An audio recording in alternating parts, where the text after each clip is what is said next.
नमस्कार, मैं हूं नेहा। स्वागत है आपका यूएनएन में। आज हम आपको जुल्म की एक ऐसी कहानी बताएंगे जिसके बारे में आप सुनकर हैरान हो जाएंगे। आपने कई सारे सीरियल किलर के बारे में सुना होगा जिन्होंने बहुत ही बेरहमी से कई लोगों की हत्याएं कर दी होंगी, लेकिन क्या आप कभी सोच सकते हैं कि महज एक 8 साल का छोटा सा मासूम बच्चा भी सीरियल किलर हो सकता है? नहीं ना। ये सोच नहीं पा रहे हैं तो मैं आपको बता दूं कि ये बिल्कुल सच है और एक 8 साल का छोटा बच्चा सीरियल किलर रह चुका है। मैं आपको बता दूं कि ये जो 8 साल का बच्चा है उसने बहुत ही छोटी सी उम्र में 3 हत्याएं कर दी थी। बिहार के बेगूसराय ज़िले में अमरजीत सदा का जन्म हुआ था। अमरजीत सदा देखने में एकदम नॉर्मल बच्चों की तरह था, जैसे कि सारे बच्चे होते हैं, लेकिन उसने अपने खेलने कूदने की उम्र में ही जो है जुर्म का हाथ पकड़ लिया था। आपको मैं बता दूं कि अमरजीत सदा ने अपने महज 7 साल की उम्र में अपने चाचा की मात्र 6 साल की लड़की की हत्या कर दी थी। एक दिन उसके जो चाचा की लड़की है वो अचानक से गायब हो जाती है और जब वो मिलती है तो वो मृत मिलती है। हालांकि उसके परिवार वालों को पता था कि जो ये खून है वो अमरजीत सदा ने ही किया है, लेकिन वो किसी को भी इस बारे में कुछ भी नहीं बताते हैं क्योंकि वो सोचते हैं कि ये परिवार का मामला है। और कुछ ही दिन बीतते हैं, लगभग इस हत्या के 6 महीने बाद ही उसकी अमरजीत सदा की ही सगी बहन है अमरजीत सदा उसको भी एक दिन गायब कर देता है और उसकी भी हत्या कर देता है। और वो हत्या भी नॉर्मल तरीके से नहीं करता था। कहा जाता है कि वो जो हत्या करता था वो इन बच्चों की हत्या ईंट से कूच कूच कर करता था। अब आप सोच सकते हैं कि उन बच्चियों को कितना दर्द होता होगा, कितनी बेरहमी से वो हत्या करता था। क्या आप सोच सकते हैं कि महज 8 साल का बच्चा इतनी बेरहमी से किसी की हत्या कर सकता है? लेकिन ये बिल्कुल सच है। ये जो अमरजीत सदा है वो यहीं पर ही नहीं रुकता है। जब परिवार वालों को पता चलता है कि उसने अपनी सगी बहन की हत्या कर दी है, फिर भी उसके परिवार वाले चुप रहते हैं और किसी को भी कुछ नहीं कहते हैं और पुलिस वालों को भी कोई खबर नहीं देते हैं। लेकिन जब गांव में 2 बच्चियों की हत्या हो चुकी होती है तो पूरे गांव में दहशत मच जाती है कि आखिर ये बच्चियां कहाँ गायब हो रही हैं और इन बच्चियों को कौन मार रहा है। अब कुछ दिन और बीतते हैं और अब बारी आती है जो पड़ोस की एक औरत थी, उसकी एक बच्ची की। बता दें, पड़ोस की एक औरत रहती है उसी गांव की और गांव में एक सरकारी स्कूल रहता है। वहां पर वो औरत अपनी बच्ची को खिला रही होती है, लेकिन किसी काम की वजह से वो कुछ देर के लिए अपनी बच्ची को वहीं पर छोड़कर चली जाती है। और जब वो वहां पर वापस आती है तो देखती है कि जो उसकी बच्ची है वो वहां से गायब हो चुकी है।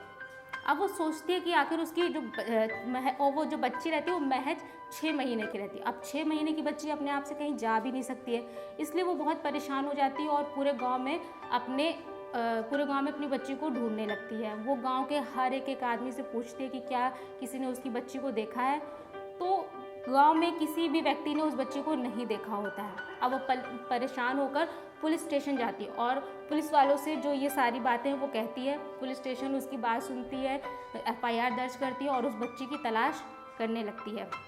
आपको बता दूं कि जब पुलिस वाले जब इन्वेस्टिगेशन कर रहे थे तो उन्होंने पूरे गांव में पूछताछ की और पूछताछ करते करते वो अमरजीत सदा के परिवार वालों के पास ही पहुंचे।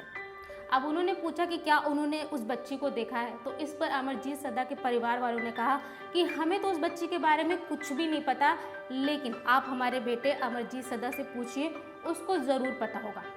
जब परिवार वालों ने ऐसा कहा तो जो बिहार पुलिस थी वो सुनकर चौंक गई कि आखिर एक महज 8 साल के बच्चे को उस बच्ची के बारे में कैसा पता हो सकता है। तो फिर भी उन लोगों ने सोचा कि अगर सबसे पूछताछ की ही जा रही है तो क्यों ना एक बार इस बच्चे से भी पूछ लिया जाए, क्या पता उस बच्ची का कहीं से पता चल जाए, उसने कुछ देखा हो। फिर वो अमरजीत सदा के पास पहुंचते हैं और वो उनसे पूछते हैं कि क्या उन्होंने उस बच्ची को देखा है। तो आप ये सुनकर हैरान हो जाएंगे कि अमरजीत सदा क्या कहता है। अमरजीत सदा कहता है कि पहले मुझे बिस्किट का पैकेट दो, फिर मैं आपको बताऊंगा कि वो बच्ची कहाँ है। अब पुलिस वाले सोचते हैं कि आखिर ये हो सकता है कि सिर्फ बिस्किट लेने के लिए ही ऐसा बोला, क्योंकि एक छोटा सा बच्चा है, उसको कैसे पता होगा। फिर भी पुलिस वालों ने एक बार सोचा कि एक बार इसको बिस्किट देकर पूछते हैं, क्या पता वो उसको पता हो और वो बता भी दे। तो इस पर पुलिस वाले एक बिस्किट का पैकेट मंगाते हैं और अमरजीत सदा को दे देते हैं। अमरजीत सदा पहले तो वो बिस्किट खाता है, उसके बाद पुलिस वालों को देखकर मुस्कुराता है और वो कहता है, हाँ मुझे पता है वो बच्ची कहाँ है। तो पुलिस वाले पूछते हैं कि आखिर कहाँ है वो बच्ची, तो वो कहता है आप हमारे साथ चलिए। और जब पुलिस वाले अमरजीत सदा के साथ जाते हैं तो वो वही सरकारी स्कूल के पास ही उसको लेके जाता है। वहाँ पर एक जगह पे मतलब कुछ झाड़ियाँ होती हैं, उन झाड़ियों में वो जो महज 6 महीने की बच्ची होती है वो मृत पड़ी होती है। अब जब पुलिस वाले ये देखते हैं तो वो चौंक जाते हैं कि आखिर ये बच्ची को मारा किसने है। पुलिस वाले अमरजीत सदा से पूछते हैं कि क्या वो जानते हैं कि इस बच्ची को किसने मारा है। अमरजीत सदा कहता है, हाँ मैं जानता हूँ, लेकिन मैं आपको तभी बताऊंगा जब आप मुझे फिर से बिस्किट देंगे। इस पर पुलिस वाले फिर से बिस्किट मंगाते हैं और उसे बिस्किट का पैकेट देते हैं। फिर अमरजीत सदा कहता है कि इस बच्ची को मैंने ही मारा है। अब पुलिस वाले सुनकर चौंक जाते हैं कि ये जो 8 साल का बच्चा है वो क्यों कह रहा है कि उसने इस बच्ची को मारा, कहीं वो बिस्किट के लालच में तो नहीं कह रहा है।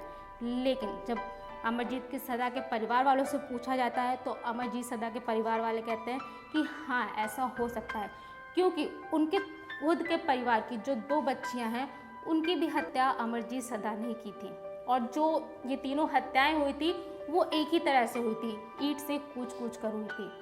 अब आप सोच सकते हैं कि कितनी बेरहमी से उन बच्चियों की हत्या हुई थी।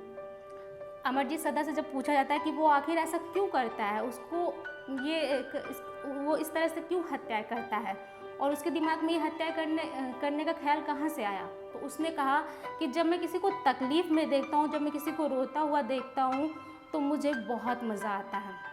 अब इस बात को सुनकर पुलिस वाले और हैरान हो जाते हैं। ये केस अदालत में पहुँचता है, लेकिन कहा जाता है ना कि भारत का जो कानून है उसके हिसाब से 18 साल के पहले किसी भी बच्चे को सज़ा नहीं हो सकती है। इस पर अमरजीत सदा को बाल सुधार गृह भेजा जाता है और उसकी मेंटल चेक भी उसकी जो मेंटल हेल्थ है उसकी भी चेकअप करवाई जाती है। तो पता चलता है कि वो एक गंभीर बीमारी से जूझ रहा है जिसका नाम है कंडक्ट डिसऑर्डर। इस बीमारी में ये बीमारी जिसको भी होती है उसको अगर वो व्यक्ति किसी दूसरे व्यक्ति को तकलीफ़ में देखता है तो उसे बहुत ही मज़ा आता है, और इसी बीमारी से अमरजीत सदा भी जूझ रहा होता है। उसको कुछ भी नहीं पता था कि वो क्या कर रहा है, कि हत्या कर रहा है, उसको किसी भी चीज़ की समझ नहीं थी। जब वो उन बच्चियों को तकलीफ़ में देखता था तो उसे बस मज़ा आता था, और जब उसने पहली बार ऐसा किया तो उसको मज़ा आया, इसीलिए बाकी की 2 हत्याएँ भी उसने अपने मज़े के लिए की।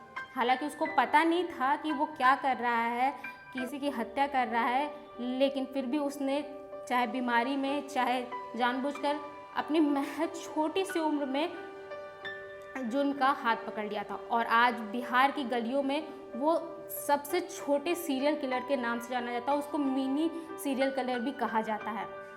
एक सवाल यहाँ पर ये भी उठता है कि इसमें गलती किसकी है? क्या सिर्फ अमरजीत सदा की गलती है? इसमें उसके परिवार वालों की गलती नहीं है? बिल्कुल है, क्योंकि जब अमरजीत सदा ने पहली बार ऐसा किया था तभी उनको पुलिस वालों को बताना चाहिए था। अगर वो पुलिस वालों को ये बताते तो पुलिस वाले इस चीज़ की इन्वेस्टिगेशन करते और शायद उनको पहली बार में पता चल जाता कि हाँ उनका जो बेटा है वो इस गंभीर बीमारी से जूझ रहा है, और बाकी की जो हत्याएं 2 हुई हैं वो भी वो उसको रोक पाते हैं, और शायद अमरजीत सदा जो 2 हत्याएं कर सीरियल किलर बन चुका था वो ना बनता। अब आप बताइए कि आपको क्या लगता है कि इसमें गलती किसकी थी, या फिर अगर आप ये भी बताइएगा कि आपको ये स्टोरी कैसी लगी, और अगर आप इसी तरह की कोई और स्टोरी जानते हैं जो आपके गांव, आपके शहर या आपके इलाके से जुड़ी हुई है तो हमें कमेंट करके ज़रूर बताइएगा। हम वो अपने शो में आप जो है उस कहानी को ज़रूर बताएंगे। देखते रहिए यू।